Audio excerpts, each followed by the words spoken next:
ፋና ሚዲያ ኮርፖሬሽን በሀገራዊ ፈነወ ሬድዮ ኣብ ኣዲስ ኣበባ 98.1 105.3 ከምኡውን ብ10 ኤፍኤም ክልላት ሓቢርናኩም ኣለና።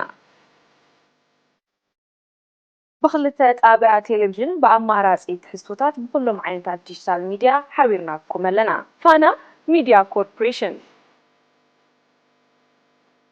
ድሌትኩም መሰረት ዝገበሩ ንቅርበት ሓበሬታ ኢሉ እውን ንምዝንጋዕ ንምሽማት ፍልጠት ዓለም ንምግንዛብ እትኽእሎም ትሕዝቶታት ንምቕራብ ዘበን ዝጠልቦ ቴክኖሎጂታት ሒዝና ብሓድሽ ኣቀራርባ መፂና ኣለና።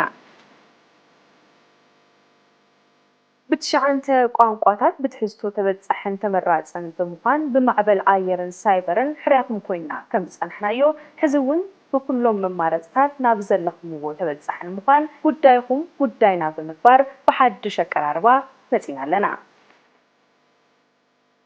ሕዚ ዋልታን ፋናን ውህደት ፈጢርና ፋና ሚድያ ኮርፖሬሽን ኮይና ኣለና። መሪፅኩምና ንዓመታት ሓቢርኩምና ብምዝላቕኩም ንሕና እውን ድሌት ኣድመፅቲ ተመልከትን ሰዓብትናን ኣኽቢርና ብሓድሽ ትሕዝቶ ብሓድሽ ኣቀራርባ እንሆ ናብ ገዝኦም መፂና። ሳብ ሕዚ ሓቢርኩምና ስለዝነበርኩም ኣዝና ነመስግን። ኣብ ትማሊ ምሉፃት ሓሊና ሎሚ ንፅባሕ ሓቢርና ንስራሕ ፋና ሚድያ ኮርፖሬሽን